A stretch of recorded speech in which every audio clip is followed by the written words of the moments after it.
time I'm good. Hey Planeswalkers, this is Eric again from Bane Alley Magic, bringing you another deck tech video, and today we're talking about Saskia, the Unyielding. But before we do, a quick reminder, if you enjoy this video and you hit that like button or that subscribe button, I'd really appreciate it. So Saskia is 1 black, 1 red, 1 green, 1 white, for a 3/4 legendary human soldier, which has vigilance and haste, and as Saskia the Unyielding enters the battlefield, you choose a player. Whenever a creature you control deals combat damage to a player, it deals that much damage to the chosen player. So we're playing black, red, green, and white, every color except for blue, a color combo commonly referred to as no blue. Saskia is a very interesting commander. She basically picks one player and says, I'm gonna kick your ass, bitch. Yeah, pretty screwed up, right?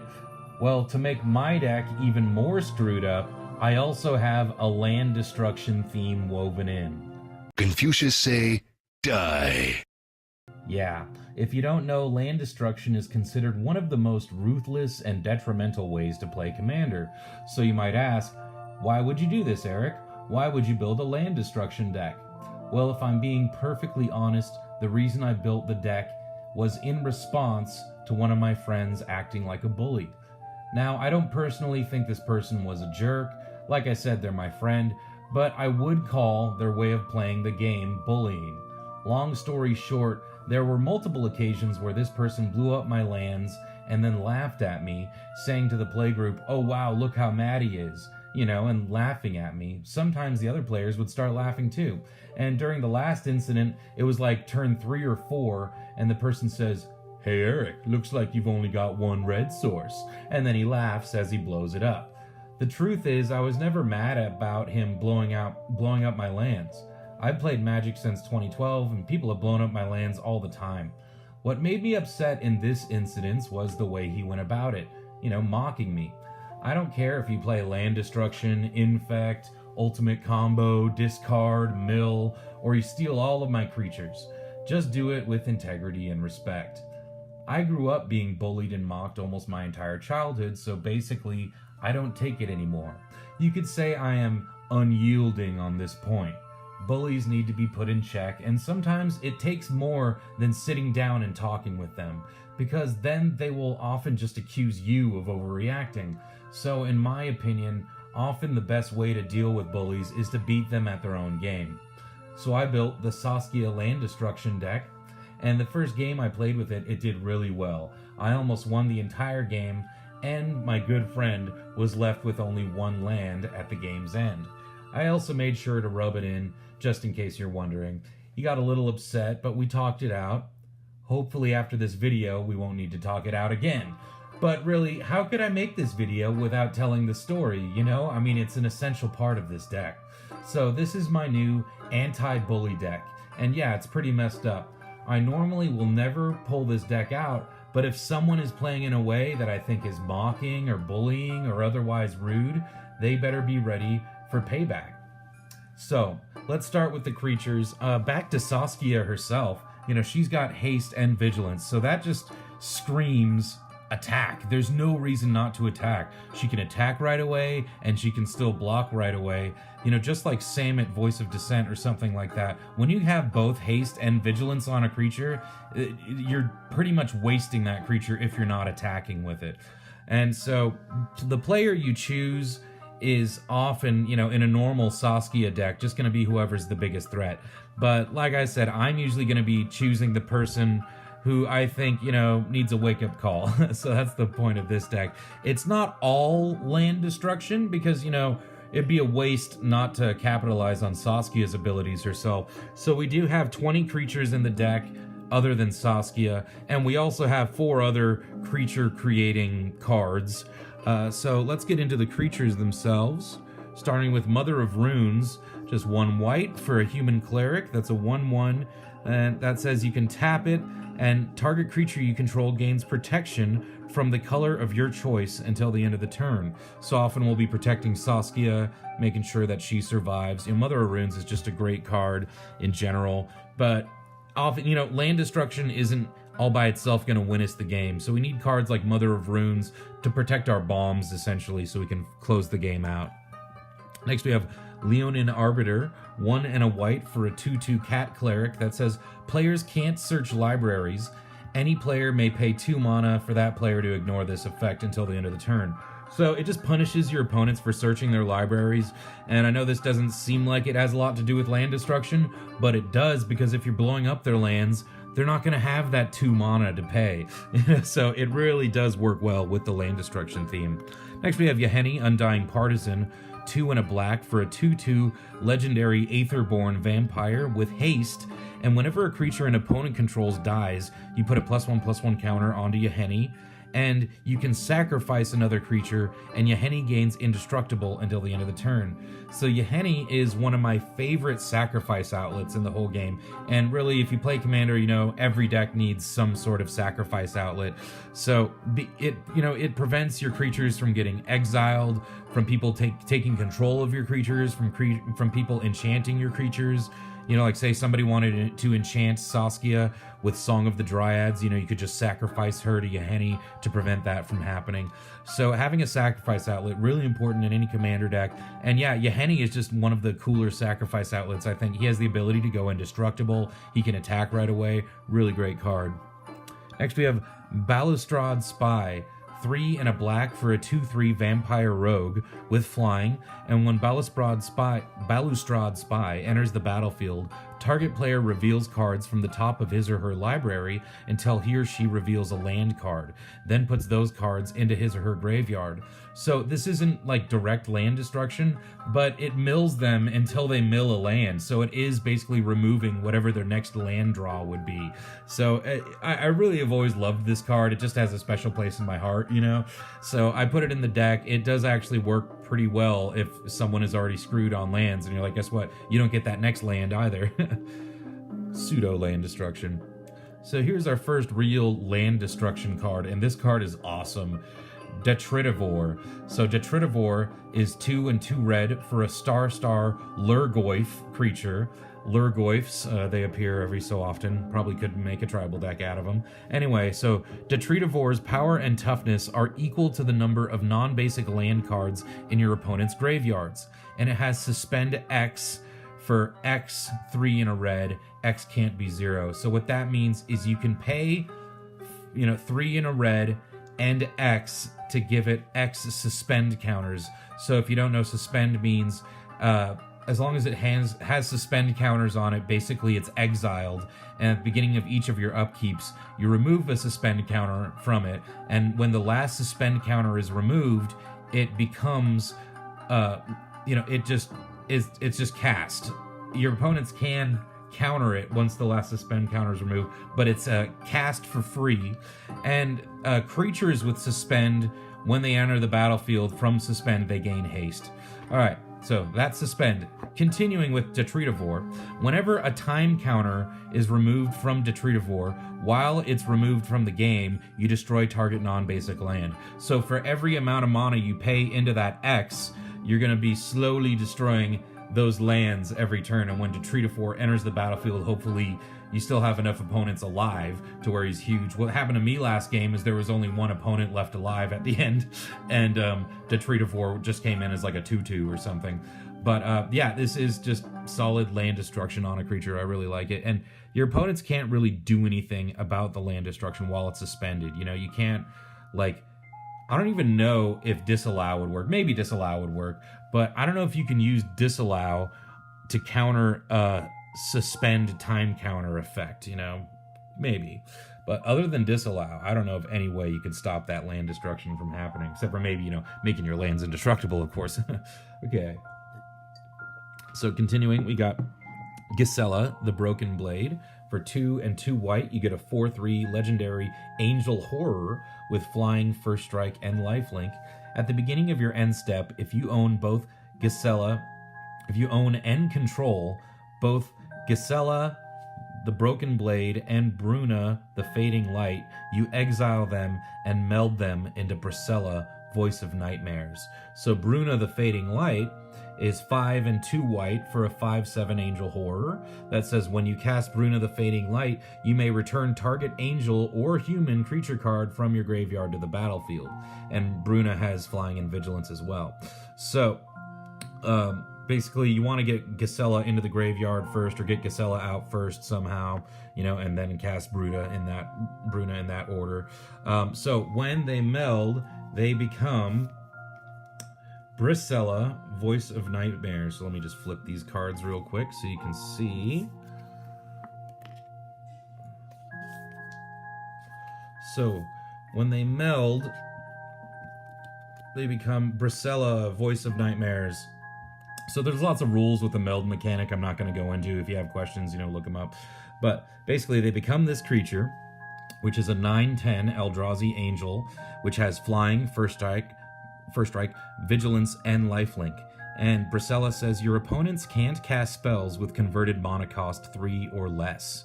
So works really great with land destruction because, you know, they're not going to have very much mana, you know, to cast spells, so they're going to be trying to cast cheaper spells, so this prevents them from casting those cheaper spells.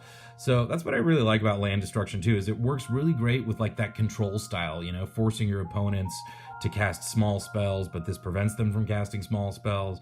You know, really cool, great synergy going on.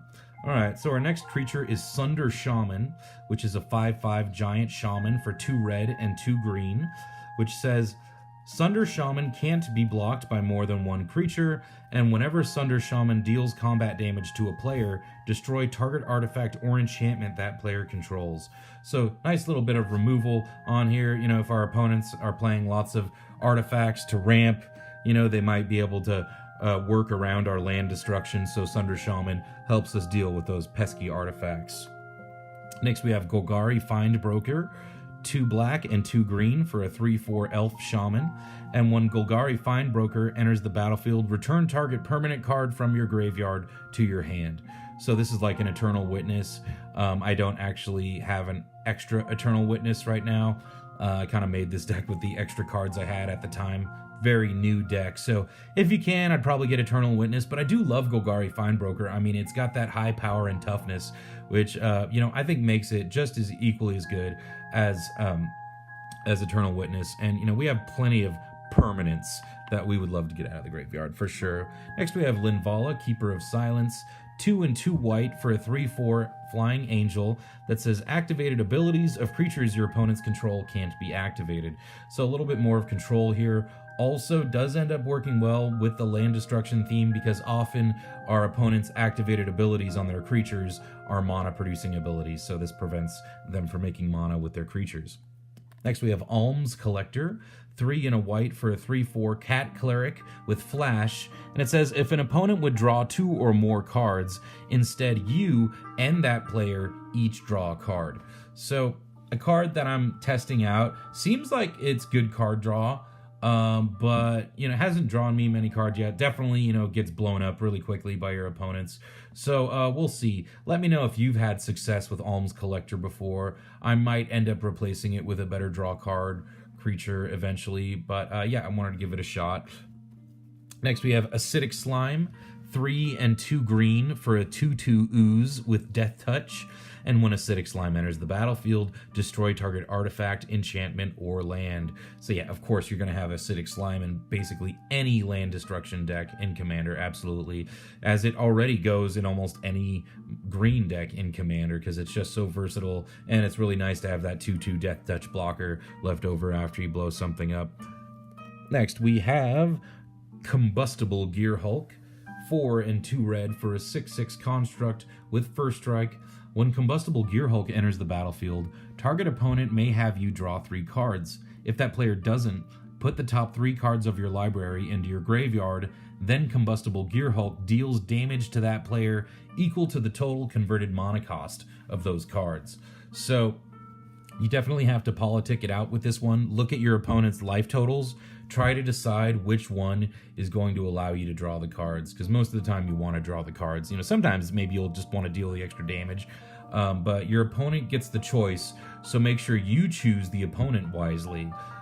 Preferably one with the least amount of life who doesn't want to take more damage, you know, so you just get to draw 3 cards. Also, just great to have a 6/6 first strike obviously. Next we have Hellkite Charger, 4 and 2 red for a dragon, which is a 5/5 with flying and haste. Whenever Hellkite Charger attacks, you may pay 5 and 2 red. If you do, untap all attacking creatures, and after this phase, there is an additional combat phase. So I wanted to have certainly one permanent in the deck that gave me extra combat phases, because that works really well with Saskia's ability. You know, not necessarily working great with the land destruction, but specifically for Saskia the Unyielding, I think Hellkite Charger is a great choice, just to finish your opponents off. Obnixilis the Unshackled is next. He's a 4/4 legendary demon, which is 4 and 2 black to cast. He's got flying and trample, and he says whenever an opponent searches his or her library, that player sacrifices a creature and loses 2 life. And whenever another creature dies, put a +1/+1 counter on Obnixilis. So Obnixilis is just another control element for this deck, preventing our opponents from searching their library, and, you know, giving us a nice advantage when their creatures dies as well, just giving us a large flying trample creature. Here's one of my favorite creatures in the deck, Helldozer, which is 3 and 3 black for a 6/5 zombie giant, and he can pay 3 black and tap it to destroy target land. If that land was non-basic, you get to untap Helldozer. So Helldozer just has the ability to blow up multiple lands in one turn, and that's pretty sweet, as well as being a huge zombie giant. And, you know, if that land is non-basic, and you untap Helldozer, and then you don't have 3 black mana left over, well, then you can just attack with Helldozer and get 6 damage in. Works really great with Saskia. Next we have Destructor Dragon, 4 and 2 green for a 4/4 dragon with flying. When Destructor Dragon dies, destroy target non-creature permanent, which 90% of the time is going to be someone's land in our deck, but it could hit anything that's not a creature. Next we have Yosei the Morning Star, 4 and 2 white for a 5/5 dragon spirit with flying. When Yosei the Morning Star is put into a graveyard from play, target player skips his or her next untap step. Tap up to 5 target permanents that player controls. So yeah, this is really great with our land destruction theme, because we're basically taking out all of their mana completely. We can even tap their artifacts that produce mana with Yosei. So really cool at just controlling our opponents. I don't know what much more to say about it, except also a great 5/5 flying dragon that they don't want to kill. That's pretty awesome. Next we have Luminate Primordial, which is 5 and 2 white for a 4/7 avatar with vigilance. When Luminate Primordial enters the battlefield, for each opponent, exile up to 1 target creature that player controls, and that player gains life equal to its power. So this is a massive Swords to Plowshares on a creature, doing 1 Swords to Plowshares for each opponent. That's pretty sweet. So, you know, certainly not land destruction, but sometimes, you know, we got to deal with creatures as well, obviously. Next, we have Chancellor of the Annex, 4 and 3 white for a 5/6 angel that says you may reveal this card from your opening hand. If you do, when each opponent casts his or her first spell of the game, counter that spell unless that player pays 1 mana. And she has flying, and whenever an opponent casts a spell, counter it unless that player pays 1 mana. So if Chancellor of the Annex is in your opening hand and you reveal it, each of your opponents has to pay an additional 1 mana for their first spell of the game. That's pretty sweet. But also, once she's out, she's great control for this deck, because, like I said, anything that forces your opponents to pay extra mana is really great with land destruction, because they don't have the mana. Next we have Luminarch Ascension, 1 and a white for an enchantment that says at the beginning of each opponent's end step, if you didn't lose life this turn, you may put a quest counter on Luminarch Ascension. And for 1 and a white, you create a 4/4 white angel creature token with flying. Activate this ability only if Luminarch Ascension has 4 or more quest counters on it. So obviously in Commander, this card is just really busted all by itself. Has absolutely nothing to do with land destruction or Saskia. It's just a great card for 2 mana that I almost put in every single white deck. So if you haven't tried it out, try it out. I mean, if you get this out on turn 2, it's almost guaranteed you're going to have an army of flying angels unless someone can deal with it. So yeah, pretty great in any mono white or any white deck at all. Next we have Swiftfoot Boots, And this is the start of our, non-creature spells, obviously. So Swiftfoot Boots is 2 mana for an equipment that has equipped 1, and equipped creature has hexproof and haste. Well, obviously this is just here to protect Saskia or our other bombs, so we can finish the game off. Goes in almost every commander deck. Next we have Ghostly Prison, 2 and a white for an enchantment that says creatures can't attack you unless their controller pays 2 mana for each creature he or she controls that's attacking you. So again, forcing your opponents to pay mana, really good with land destruction. Who wants some? Next we have Congregate, 3 and a white for an instant that says target player gains 2 life for each creature on the battlefield. So Congregate is just one of the best life gain spells in the entire format. I usually wait until the last possible moment because it's an instant. I'll usually respond to someone's removal spell or board wipe by playing Congregate then, so I can make sure I'm getting the maximum potential for it, making sure there's the maximum amount of creatures on the battlefield when I cast it. And that brings us to our land destruction spells. So we have quite a few. We got the classics, Wildfire, 4 and 2 red for a sorcery. Each player sacrifices 4 lands, and Wildfire deals 4 damage to each creature. Ooh, that's gonna leave a mark. So we do have ways to protect our own lands, which we'll get to later. But yeah, this is a board wipe and gets rid of lands together. Pretty great. Definitely when you're blowing up everyone's lands, you are the arch enemy, so just keep that in mind. If you don't have the better board state when you play Wildfire, then your opponents are all going to end up attacking you for sure. Next we have Armageddon, 3 and a white, destroy all lands. Then we have Boom Blast. So Boom is 1 and a red, destroy target land you control and target land you don't control. Bust is 5 and a red, destroy all lands. Next we have our more targeted stuff. 3, a red and a green for Frenzied Tilling, which is a sorcery. Destroy target land, search your library for a basic land card and put that card onto the battlefield tapped, then shuffle your library. So we're both ramping here and destroying someone's land. Pretty great.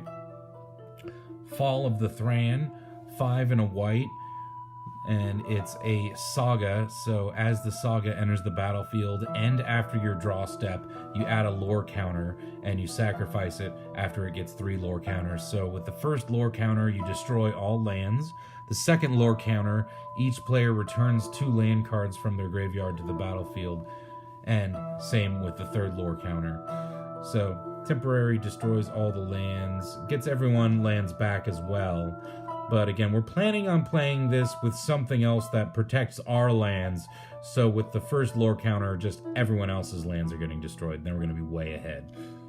Next, we have Destructive Force, similar to Wildfire, just 1 more intensity.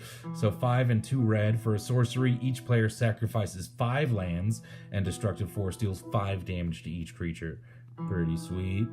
Next, we have Decimate, 2, a red and a green for a sorcery. Destroy target artifact, target creature, target enchantment, and target land. So you get to destroy 4 things here. It's really great if you could copy the spell too somehow, get 2 copies of it. You're going to be destroying tons of stuff.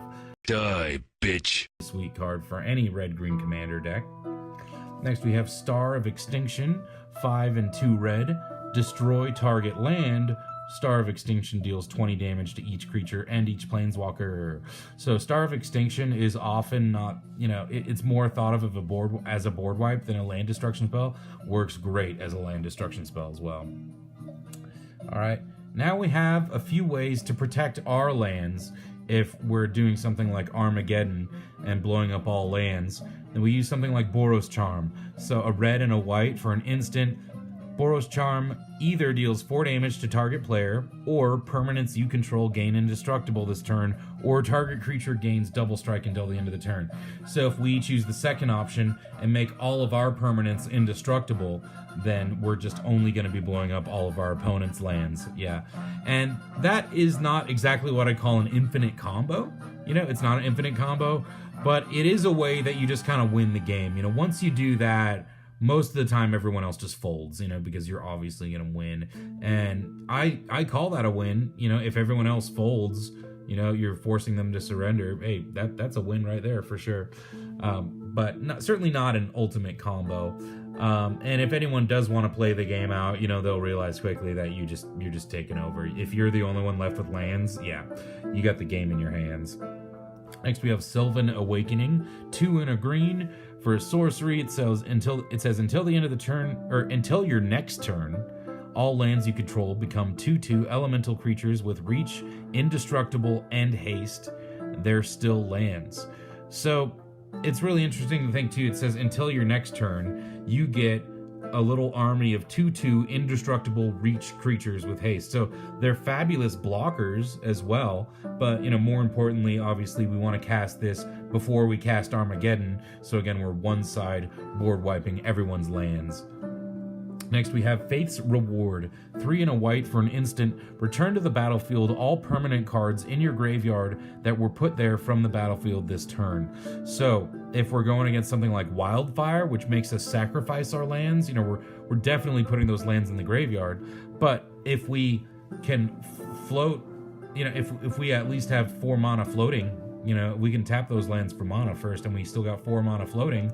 We can then cast Faith's Reward and get all those lands back to the battlefield under our control. That's pretty excellent. Also works with Armageddon. You know, you just float the mana first, then you Armageddon, then you cast Faith's Reward with the floating mana. Next, we have our card advantage / draw card spells, starting with Abundance, which is a really cool card. It's 2 and 2 green for an enchantment. It says if you would draw a card, you may instead choose land or non-land and reveal cards from the top of your library until you reveal a card of the chosen kind. Put that card into your hand and put all other cards revealed this way on the bottom of your library in any order. So basically, you get to choose whether or not you're drawing a land each turn as long as Abundance is out. That is really awesome, especially if you've just cast Armageddon and you have no more lands, but if you still have Abundance out, you get to choose to draw a land every turn that you want to, so that's pretty excellent. Next, we have our more straightforward draw card spells. Faithless Looting, 1 red. For a sorcery, it says draw 2 cards, then discard 2 cards, and you can flash it back for 3 mana. So for 2 and a red, you can cast it from your graveyard for its flashback cost and then exile it. One of the best draw card spells in red, certainly. Next, we have Lifecrafter's Bestiary. 3 mana for an artifact that says at the beginning of your upkeep, you get to scry 1.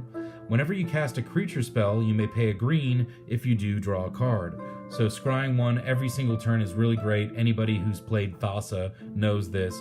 But yeah, Lifecrafter's Bestiary also draws you cards. Pretty excellent. Next, we have Phyrexian Arena, 1 and 2 black for an enchantment. At the beginning of your upkeep, you may draw a card, or you do draw a card and lose 1 life. So in Commander, you know, we start with 40 life. So if Phyrexian Arena ends up drawing us 39 cards, that's fine. Hopefully by then we'll have drawn Congregate and just gain enough life that we won't even care. But yeah, Phyrexian Arena is a great draw card spell for any black deck, certainly. Put it in your deck, try it out. It'll draw you tons of cards, especially if you get it out early enough. You're just going to have card advantage the whole game. Paying that 1 life is nothing when we start the game with 40 life. So next we have Molten Psyche, 1 and 2 red for a sorcery. Each player shuffles the cards from his or her hand into his or her library, then draws that many cards. And then it has Metalcraft. So if you control 3 or more artifacts, Molten Psyche also deals damage to each opponent equal to the number of cards that player has drawn this turn. And that does happen after they've shuffled their library and drawn that many cards. So yeah, Molten Psyche, really cool card for red card draw. You know, you do have to discard your hand, of course, or you shuffle it back into your library, which I think is even better because we're not a graveyard themed deck anyway. But yeah, also has the potential to deal your opponents a ton of damage. That's super cool. Next we have Harmonize, 2 and 2 green for a sorcery. Says draw 3 cards. Really great green draw card spell.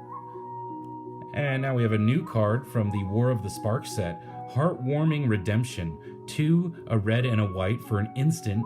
Discard all the cards in your hand, then draw that many cards plus 1. You gain life equal to the number of cards in your hand. So, more, looting here. We're discarding our hand, drawing more cards, but we're drawing that many plus 1. That's great. And also we're gaining that life. I think that's pretty awesome. Also some cool artwork with Gideon there. Alright, next we have Sorin, Grim Nemesis, the first of our 2 planeswalkers in the deck. So Sorin, Grim Nemesis is 4, a white and a black for a planeswalker that enters with 6 loyalty. For +1, you reveal the top card of your library and put that card into your hand. Each opponent loses life equal to its converted mana cost. So there's our card advantage there. -X, Sorin, Grim Nemesis deals X damage to target creature or planeswalker, and you gain X life. Nice little bit of removal. And finally, -9, put a number of 1/1 black vampire knight creature tokens with lifelink onto the battlefield equal to the highest life total among all players. Definitely a game-winning ultimate right there. I mean, it's rare that it ever happens. The last time it happened to me, I got like 40 vampire tokens out of it with lifelink. I mean, that was awesome. So awesome. Mostly it's in the deck to draw us those cards and drain our opponents of life. Next we have Jaya Ballard, 2 and 3 red for a legendary planeswalker. I mean, they're all legendary now. Anyway, she enters with 5 loyalty counters. For +1, you can add 3 red mana to your mana pool. Spend this mana only to cast instant or sorcery spells, so really helps out with casting our land destruction spells. Also, you have the choice of +1 to discard up to 3 cards and then draw that many cards, so some nice looting. And finally, -8, you get an emblem with whenever you cast an instant or sorcery spell. The emblem says you may cast instant and sorcery spells from your graveyard. If a card cast this way would be put into your graveyard, you exile it, so you get to recast all of your instants or sorceries from your graveyard whenever you want. That's pretty sweet with our land destruction spells. On to our ramp. So we got Soul Ring. Next we have Curse of Opulence, 1 red for an aura that says enchant player. Whenever enchanted player is attacked, create a colorless artifact token named Gold. It has sacrificed this artifact to add 1 mana of any color to your mana pool.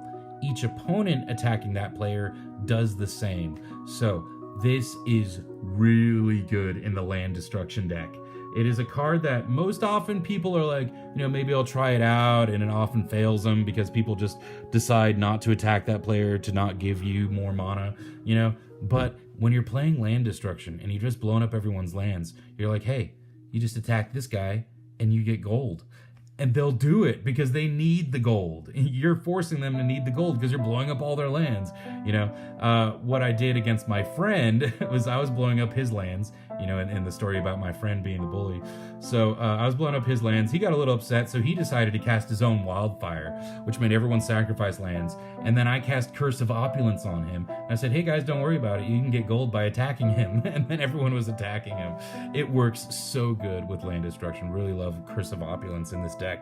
Next we got Thematic Compass, 2 mana for an artifact that says you can pay 3 and tap it to search your library for a basic land card, reveal it, and put it into your hand, and then shuffle your library.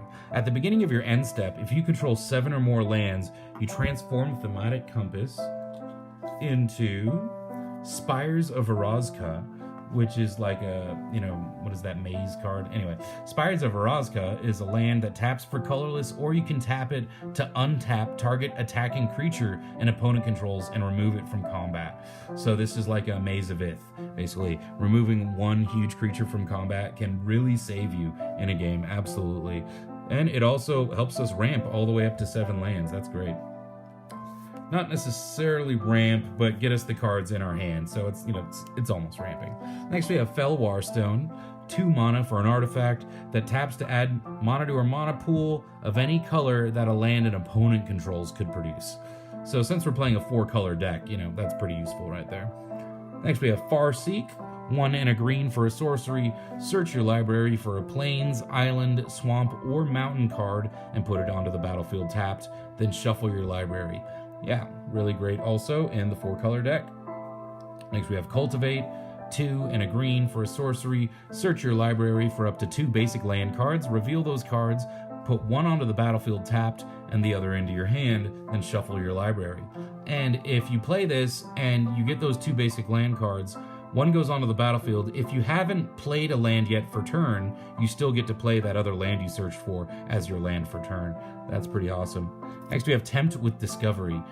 A really great card, again, in a land destruction deck, because your opponents will definitely take you up on the offer. So Tempt with Discovery is 3 and a green for a sorcery, which has Tempting Offer. So you search your library for a land card and put it onto the battlefield.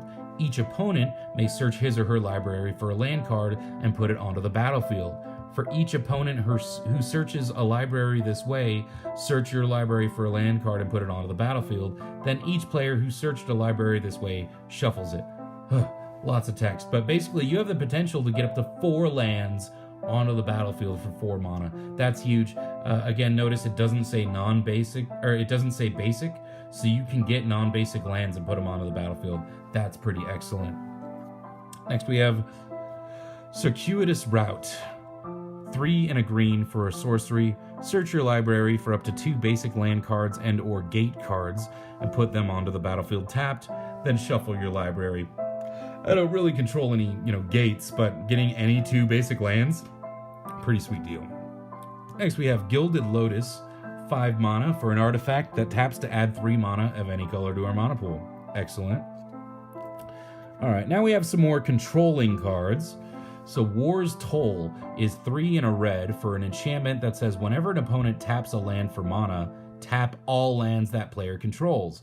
If a creature an opponent controls attacks, all creatures that opponent controls attack if able. So they can still use the land they're tapping. When you tap all their lands, they can, respond to this effect by tapping all their lands and floating the mana. The point is they have to use all their mana in the same phase, because even if they float the mana, it'll dissolve at the end of the phase. So whenever an opponent taps a land for mana, they have to tap all their lands for mana.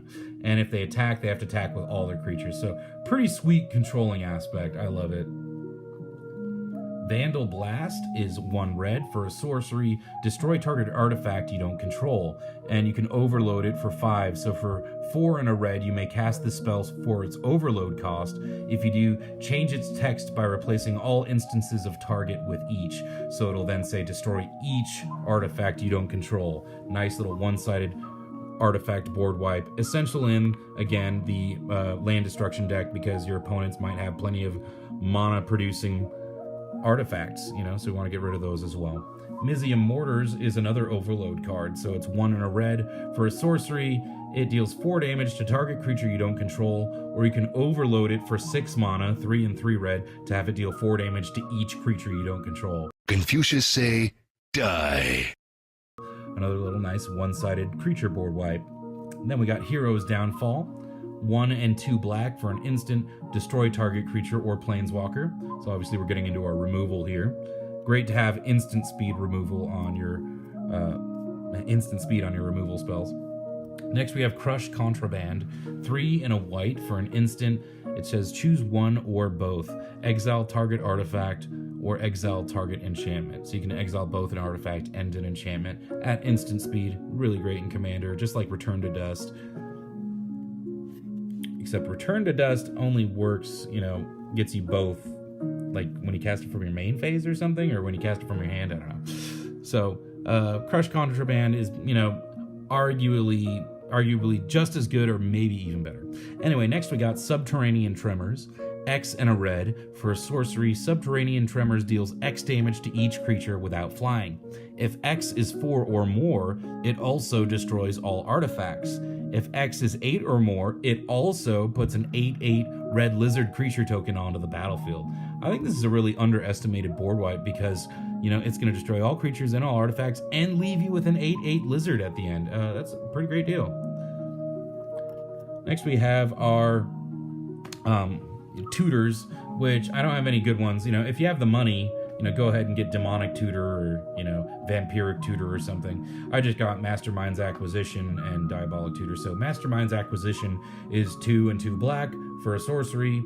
Choose 1, search your library for a card, put it into your hand, and then shuffle your library. Or you can choose a card you own from outside of the game and put it into your hand, which basically means you choose a card from your sideboard, which if you don't know, you are technically allowed to have a 15-card sideboard in Commander, but most people don't. So most of the time, this is just search your library for any card and put it into your hand, and then shuffle your library. So most of the time, what we're going to be searching for is either an Armageddon, you know, something to blow up all lands, or we're going to be searching for something like Boros Charm to make all of our lands indestructible. You know, that's a 2-card combo right there. And like I said, not necessarily a combo, but kind of a way to make everyone fold and you just basically win the game. Next we have Diabolic Tutor. It's a sorcery, 2 and 2 black. Search your library for a card and put that card into your hand and then shuffle your library. Another tutor again. And that brings us to our lands, of which we have 38. And, you know, being a 4-color deck, you might be concerned. You might be saying to yourself, geez, you know, we might have a really hard time getting all 4 colors on the battlefield on turn 4, you know? But the truth is, it's actually even easier once you have a 4-color deck. You know, having 2 and 3 colors, you know, 2 colors isn't hard, obviously. Getting 3 colors on the board is pretty hard. But once you go up to 4 colors, it's actually easier because you have so many options for lands that make 3 different colors. You know, sure, they enter tapped, but you basically have 4 different lands here that tap to make 3 colors. And there's actually even more. I don't even have all of them in the deck if you include the layers. So I'll show you what I mean in a second. First, we got Evolving Wilds, which taps and you sacrifice it to search your library for a basic land card and put it on the battlefield tapped, then shuffle your library. So this will get you any color you need. You know, not the best tutor for a land, you know, we're going kind of budget here, but it works. You know, I see people using Evolving Wilds all the time in Commander. Certainly in a 4-color deck, I think it's really helpful. Same with Terramorphic Expanse, it's the exact same thing. You tap and sack it, search your library for a basic land card, put it on the battlefield tapped, and then shuffle your library. That's Terramorphic Expanse. And of course, we have Command Tower. You know, taps to add 1 mana of any color in our commander's color identity. You know, so this will add black, red, green, or white. And when you think about how many lands there are that make all colors, you know, there's actually a good deal of them. I don't run a lot of them in here because, like I said, there are actually plenty of options with the 3-colored lands.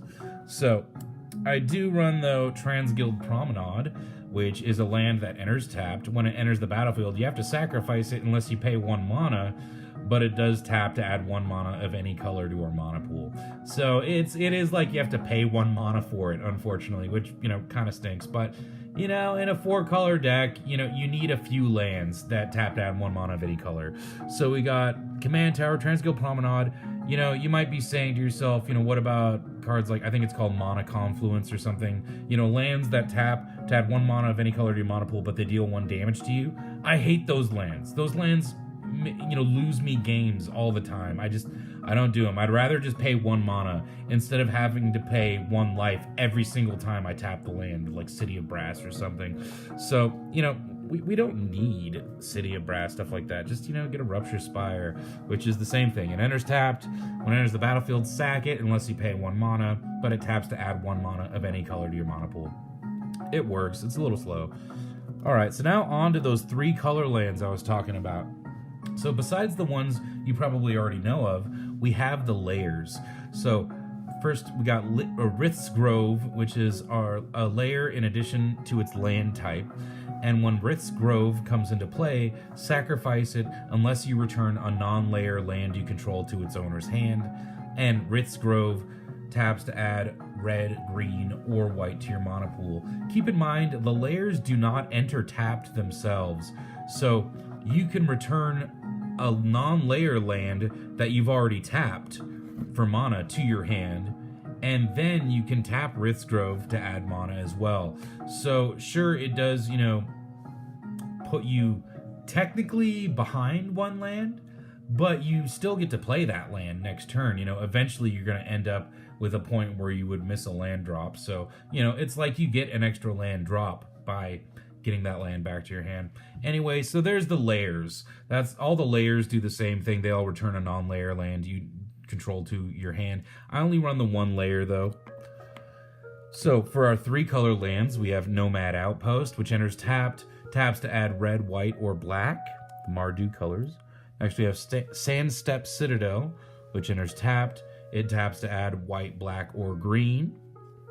We have Savage Lands, enters tapped, taps to add black, red, or green. Jungle Shrine enters tapped, taps to add red, green, or white.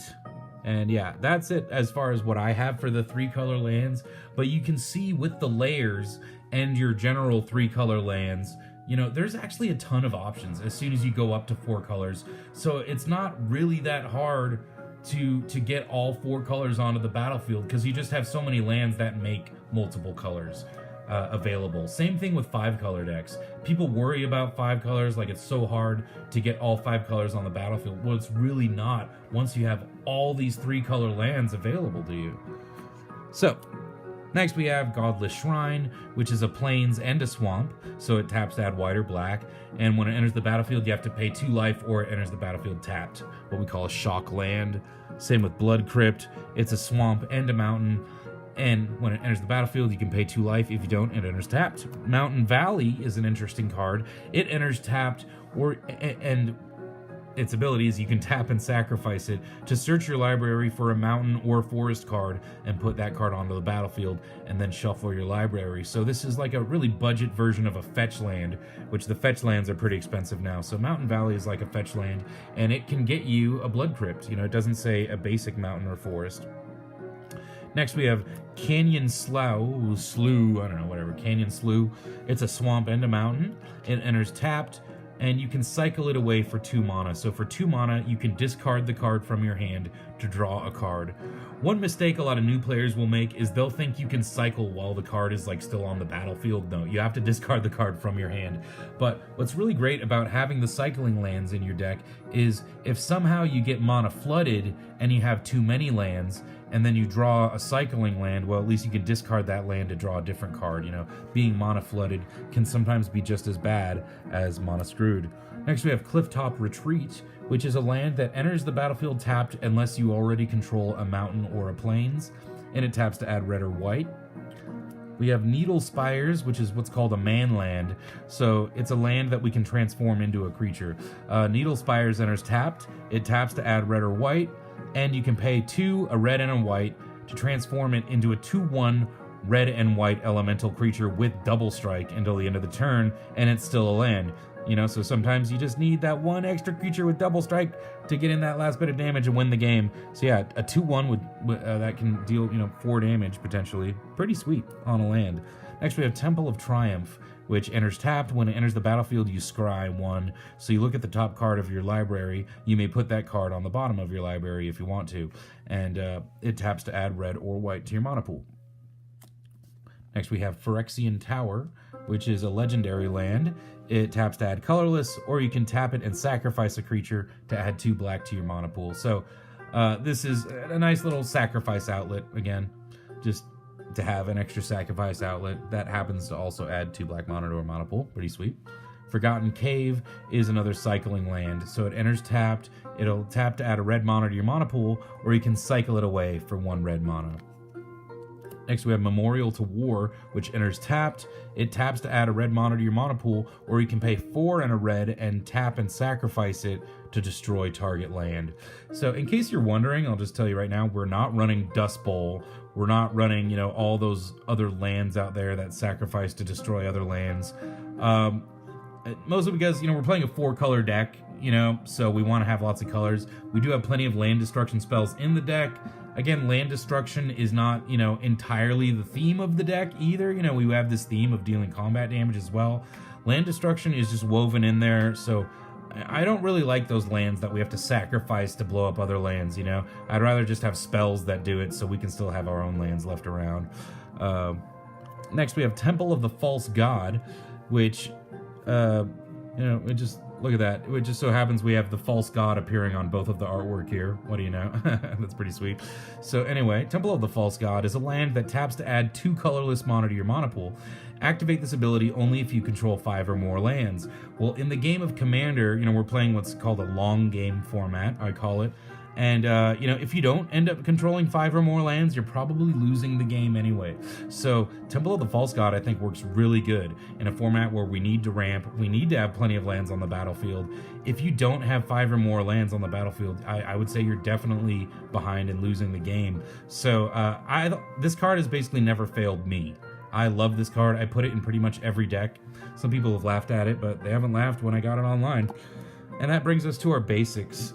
So we have 4 mountains. We have 5 forests. Yep, everything's falling over. 4 mountains, 5 forests. I don't know why I'm showing them all to you. We have 4 swamps, and we have 4 plains. And that's it. That is Saskia, the Unyielding, anti-bully, slightly land destruction deck tech. I hope you've enjoyed it. I know I've enjoyed playing it and smashing some face. Let me know what you think in the comment section below. Have you had, bullies in your play group, who not necessarily are bullies in real life, but, bullies just through their play style? If so, what did you do about it? Let me know. Well, I hope you're having a good time. This is Eric from Bane Alley Magic signing off. Until next time, take care, take it easy.